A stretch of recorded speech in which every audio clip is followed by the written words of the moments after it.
All right, folks, 3% of all Mormons are African American, yet 9% of the converts to Mormonism are African American.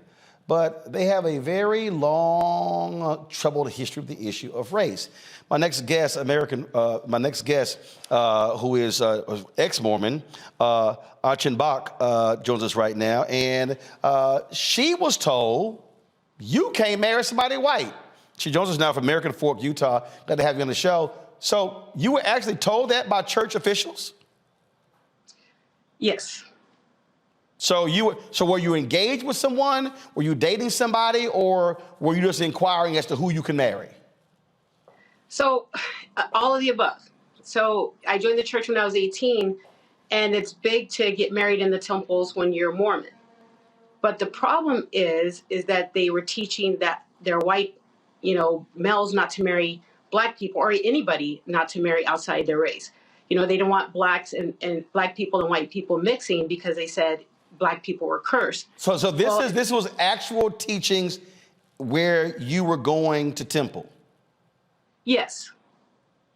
And when was this? How recent was this? So 1990 is when I joined, but the teaching is still the same, that black people are cursed and that black people and white people should have mixed. And they said that was because of the curse of Cain, because Cain and Abel, when Cain killed Abel, he received the curse. And the curse is put on black people from Cain. We're descendants of Cain. Okay. So when did you inquire as to who you could marry? They told me. So when I was 18 and I joined, of course, I'm dating age. And so I'm trying to. Okay, hold on. You joined when you're 18. How long ago was that? Long time ago. I'm 51. Got it. All right. So when did you leave the church? And when did you inquire about who you could marry? And when did you leave the church? Okay, so I left the church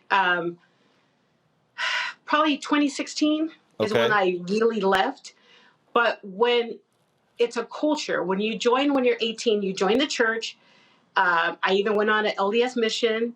And so when you're dating, they tell you who you're supposed to be dating. You need to date other members of the church so you can be married in the temple. Only other members can be married in the temple. Well, the thing about that is, sure, you could get married in the temple, but they said that I needed to find a black man. But there wasn't a lot of black people in the church. Actually, there was no black people in the church where I was. Even on my mission, there was no black males. So, I did marry a black male. He was a member of the church, but we didn't get married in the temple. And that marriage didn't last. Do you believe that the Mormon Church continues to have a problem with race? Absolutely. How so? Well, 2016, I finally realized they weren't going to learn. They weren't going to learn. So joining at 18, I have an 18-year-old mind. So 2016, I have a different mind. And so when President Trump became president, then I was able to see really for sure how people really thought. A lot of things were said to my face, but not as strong as it was in 2016. They didn't care. They cared before, kind of like, maybe I shouldn't say anything, or maybe I should say it this way. God deemed it so. But 2016, they did not care at all. Gotcha. Question for my panel. Rebecca, you first. Okay, so I have a few questions, not just with your particular experience, but what even drew you into the Mormon Church, especially considering that one of the tenets of Mormon theology up until the 70s, black folks couldn't get into heaven according to Mormon theology, or that righteous black folks in the afterlife would somehow become white because of the curse of Cain and curse of Ham. What attracted you to the Mormon Church at 18, and what caused you to stay up until 2016? Good question. So you have to think, so I'm 18, I'm from San Antonio, Texas, which is a Bible Belt. So I grew up, going to a black church. Well, I had a bunch of questions. And where I grew up, you can't ask questions. You just do what you're told. You mind your elders. But I had a car accident, and I wanted to know what would happen if I were to die. And everyone just kept telling me, God will provide, God will provide. Well, I met some more missionaries, and they gave me different answers. They said, well, this is what will happen when you die, and a lot of love bombing. But what people don't understand is Mormons had 6 discussions. They don't teach you that you're going to be white in the afterlife. They do not teach you about the curse of Cain. They don't teach you any racism. They teach you 6 discussions that talk about Jesus Christ, Joseph Smith, and God. It's later on that you start learning the other things. Well, by then you're already in it. You think that maybe something's wrong with you. You're taught not to question God, that God knows more than you, and that other people know more than you. And as an 18-year-old kid, that made sense to me. I didn't like it, but little by little, you start hearing different things. I went on a mission, thinking that's what God wanted me to do, and then I guess it's like a bad marriage. You try to take the good stuff and go with the bad. You're thinking it can't be that bad. Maybe this isn't true. Maybe this is God's church, and that these people are just bad. It's not. Robert. I think people often, when they're not part of a religious tradition or aren't part of a kind of social group, tend to judge and say, "Well, how could you do that?" I think as you were talking, I was thinking back to my own upbringing as being like Southern Baptist. When I say Southern Baptist, I'm not talking about the Southern Baptist now. I'm talking about that real old school Southern Baptist, where they thought if women showed their ankles, they were prostitutes. That kind of Southern Baptist that I was raised into, and kind of growing out of that. What advice would you give to people who maybe did come up with a upbringing, whether Mormon or any other religion, that's very restrictive, very judgmental, very kind of deleterious to their mental health going forward, as to how they can get out of that and kind of find their self and develop their own relationship with whatever deity or spirituality they find later on, but not being so restricted and so caught into what they were taught growing up? I would tell them to think about what's important to them. When they stop caring about what other people think and they just start thinking about what makes sense to them and not what they were taught, it's going to be easier for them. And I think for me, finally not caring what people thought made it easy for me to leave, because Mormonism is huge, and that is culture. You're broken away from everyone. You're taken away from your family. You're taken away from your friends, because you're taught that this is the only true church, and that God, I believed what I was taught, that they had actual prophets and apostles that were walking this earth, that they were literally talking to God. Yes, I believe that. And so I believe what they taught me, which is this is the only true church, and all the other ones have some truth, but we have the authority. And so I believe that. So I would tell people, start thinking for yourself. Don't think about what your parents, your friends, your boyfriends, your kids taught you. What do you think? What makes sense to you? And do you need religion? Like, do you really need that? What do you need? What actually makes you happy? Not what your parents told you or how you were brought up or your community. Because remember, religion is a community. You lose a lot. I lost a lot when I left that church because I had lost before. My aunties, my uncles, they weren't happy of me joining the Mormon Church when I had a Methodist preacher uncle. So, Scott. Yeah. So, but what was it about Mormonism? Because you were in that church for 30 plus years.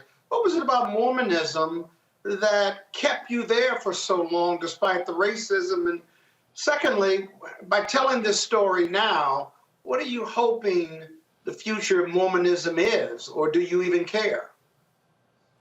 that's a lot of questions. So, first of all, I do care.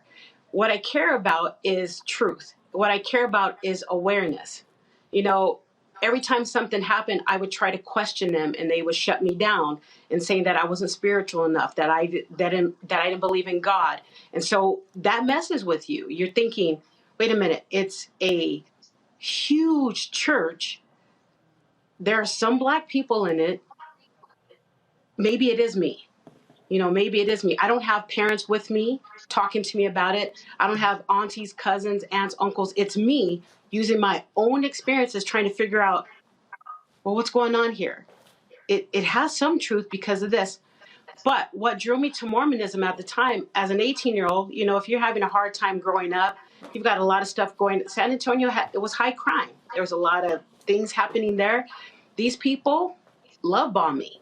They told me that I was going to have a great life, that they're going to be there for me. They took me to dinner. They bought me. I'll admit that. They would take me places. I would spend a night at their house. It was great. Like, and they seemed to have great marriages. I didn't see any fighting and cussing, which I grew up around. So to me, I was like, maybe they're right. And, you know, it was like, I was telling my husband, it was like when I was going to the other churches and asked questions, I got in a lot of trouble. But when I went to this church and had questions, they answered them, except when it was about race. But I just thought when they tell me it's just something you don't understand right now, God's going to help you later. In the afterlife, you're going to understand everything, which is weird because if you think about it, if there was prophet and apostles, they should have had those answers. But I took it. And so what I would tell people now is that it's not a safe place for Black people. It just isn't. Did you eventually marry somebody white? Or you married somebody Black? I married somebody Black first. I married a Black man, and now I'm married to a white man. All right. Well, church doesn't have. I do have a follow-up question. Rebecca, literally, Okay. I'm out of time, but okay, 20 seconds, real quick. Sure. So in 2012, when Mitch Romney became the Republican nominee, I noticed that it seemed like the Mormon Church was trying to do some rebranding. You were still in the church in 2012. Is that something that you noticed from the inside? Yes, they tried, and I know that they even gave some money to the NAACP, which didn't sit right with me because I told them just because you gave money to the NAACP doesn't mean that you're supporting Black people. You're financially giving money to the NAACP. You should be helping the Black members within your congregation and address those issues. Gotcha. So yeah, there was a lot of rebranding. All right. Channel Achenbach, we certainly appreciate it. Thanks a lot. You're welcome. All right, folks, back to our Roland Martin Unfiltered video in just one moment. When you talk about Blackness and what happens in Black culture, we're about covering these things that matter to us, speaking to our issues and concerns. This is a genuine people-powered movement. There's a lot of stuff that we're not getting. You get it, and you spread the word. We wish to plead our own cause. Too long have others spoken for us. We cannot tell our own story if we can't pay for it. This is about covering us. Invest in Black-owned media. Your dollars matter. We don't have to keep asking them to cover our stuff. So please support us in what we do, folks. We want to hit 2,000 people, $50 this month, raise $100,000. We're behind 100,000, so we want to hit that. Y'all money makes this possible. Check some money orders. Go to P.O. Box 57196, Washington, D.C. 20037-0196. The Cash App is $RM Unfiltered. PayPal is R Martin Unfiltered. Venmo is RM Unfiltered. Zelle is Roland@RolandSMartin.com.